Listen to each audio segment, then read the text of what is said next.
2014, the year of Obamacare, has arrived. Hello, everyone. I'm Eric Bowling in tonight for Sean. Coverage on the new Obamacare marketplaces kicked off yesterday, and the individual mandate is indeed now the law of the land. But to say that the future of this train wreck remains uncertain would be a monumental understatement, because already horror stories are pouring in from around the country. For example, a Houston area hospital is blaming Obamacare for its inability to pay 150 of its employees for nearly a month. The CEO of St. Anthony's Hospital says the contractor responsible for building healthcare.gov's financial management system is delaying payments to hospitals.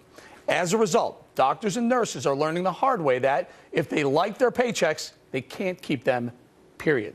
Sadly, there are reports of this happening all over America, but medical professionals aren't the only ones being impacted by this nightmare, because 11 short months from now, a day of reckoning for Obamacare will arrive, and the lawmakers who helped pass the Affordable Care Act will be held accountable. In fact, conservative groups are already looking forward to midterm elections. Just today, Americans for Prosperity launched a major ad campaign targeting 3 Senate Democrats: Kay Hagan in North Carolina, Mary Landrieu in Louisiana, and Jean Shaheen in New Hampshire. Watch. I'm Sheila Salter. I was shocked when I got the notice that my health care policy was canceled. Kay Hagan told us if you like your insurance plan and your doctors, you could keep them. That just wasn't true. Now I have a temporary policy that costs me 20% more. Next year under Obamacare, my costs go up another $4,500. Kay Hagan, she just doesn't get it. Tell Kay Hagan Obamacare hurts North Carolina.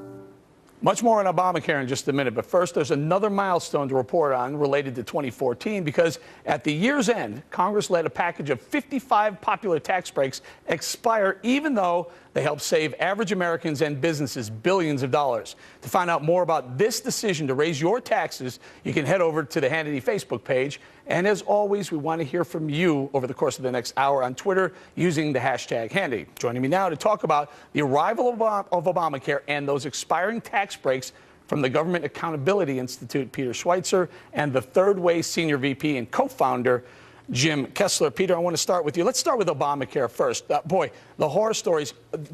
Part of the marketplaces was we're holding back some of the payments to the institutions. Pretty soon we're going to hear more and more of these stories, are we not? Yes, we are. And, here's the reality, Eric, is a lot of people say, well, this is a problem with implementation. The fact is that Obamacare is basically doing what it was designed to do, which is to drive people into a certain select number of insurance programs. And, of course, the insurance industry likes this. So, when people say it's a failure of implementation, it's not. This is what it's designed to do. And you're quite right. It's only going to get worse. We're dealing right now with the individual mandate. 4.7 million people have lost their coverage, according to Health and Human Services. Next year, the employer mandate kicks in, and the White House has said that they estimate probably a minimum of 6 million will lose their coverage in that. So this is only beginning. Jim, and I guess if the White House estimates 6 million, it could be multiples of that. What happens as we go throughout this year and people who are thrown off their coverage and can't get other coverage? What happens to them? They're going to flood the emergency rooms, aren't they? Well, I mean, look, let's be clear that the healthcare system wasn't working very well for going on for the last 30 years. Healthcare has gotten more and more expensive and less secure, and people were losing plans, and employers were dumping people as well. Look, obviously, Obamacare for the first 3 months, they'd like a mulligan. And the first year is going to be choppy. I think there's no doubt about it. But I think how people. I don't mean to interrupt you, but I have to ask you. Okay, so what's changing? Obamacare hasn't done a thing for the cost of health care. Hasn't done a thing. It's done something for the cost of health insurance, but not a darn thing for health care. Health care costs aren't slowing down. They're still rising. Well, look, we're going to have to wait and see what happens with Obamacare on this, because it is just starting. But we have to move from essentially a pay-for-procedure healthcare system to a pay-for-performance healthcare system.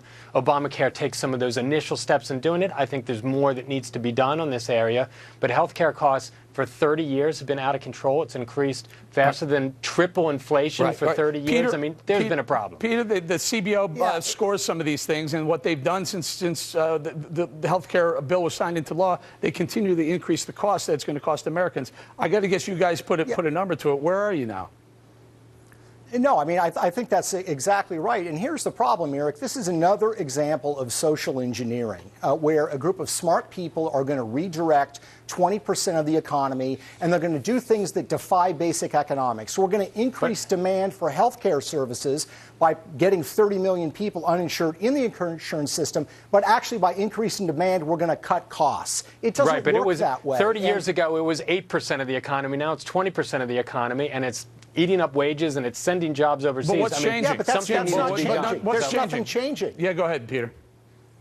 Yeah, I mean, there's nothing changing. I mean, the one group that likes this, and this is sort of the dirty little secret of Obamacare, while people are losing their coverage, the health insurance industry loves Obamacare. Price Waterhouse just came out with a study.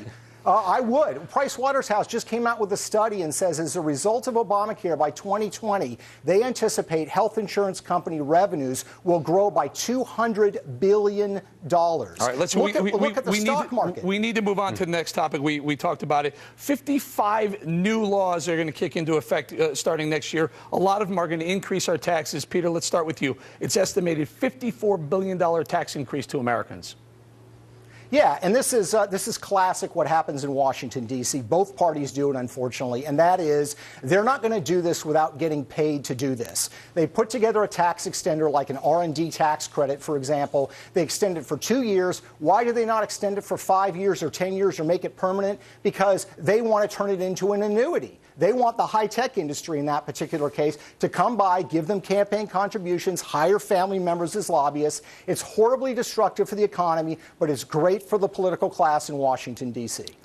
Jim, one of the areas that are being cut is the green energy businesses, tax incentives to them. I don't necessarily have a problem with that, but there are a lot of the other things. Homeowners, teachers, college students, and others, their taxes are going up. So, look, I don't want to defend. They're obviously too busy to pass them last year. Look. The problem is this. It's not that they want to get campaign contributions. That's not the reason why. The reason why is this. Everything gets scored by CBO, and these tax extenders, they cost a certain amount of money. And if you extend them for 5 years or 10 years, which they should do, they need to find offsets for them. So instead, they extend them for 1 year or 2 years so they can find fewer places where they need to cut spending. It is ridiculous, but it is the way we do finances in Washington. It takes away a lot of assuredness that businesses have that these tax credits and will be there. But that's the reason they do it. This is the way we do scoring here in Washington. Peter, final thought. Yeah, I mean, honestly, Congress never pays attention to the CBO. They don't base their policies on the CBO. Why would they do that in this area? Well, we have PAYGO as a law. They have to. They have to. Yeah, but they find ways around it all the time. That's the bottom line. I mean, to think that it's this a lot is just easier when you do policy, it 1 year at a time than when you do 5 years, and it's a big number. That's why they do it 1 year at a time. Right, but this is the one area. It's easier to get this small amounts. I'm not defending them. Yeah. It's just the way it's done. I worked there for 12 years. That's the way it gets done. It's lousy, but that's how it gets done, or doesn't get done. Well, I think there's a larger explanation that relates to how Washington works, which is you don't get paid in terms of getting campaign contributions. Lobbyists don't get hired if problems are solved. Right, so there you go. Keep a tax extender going. That's the way the world works. That's the way it works, especially in D.C. You got to keep your eye on those lobbying firms. Remember, there was going to be no lobbyists in the White House. We're going to have to leave it there. Coming up next, right here in Hannity. There on Governor Romney's knee is his adopted grandson, who is an adopted African-American child, Kieran Romney. Any captions for this one? One of these things is not. The left-wing so-called journalists over at NBC News just can't seem to help themselves. They've now targeted Mitt Romney's adopted African-American grandchild. We'll explain. And later, 13 states raised the minimum wage as of yesterday. I'll go head-to-head with former Congressman Dennis Kucinich and debate if this will help or hurt jobs creation right here in America. Plus, our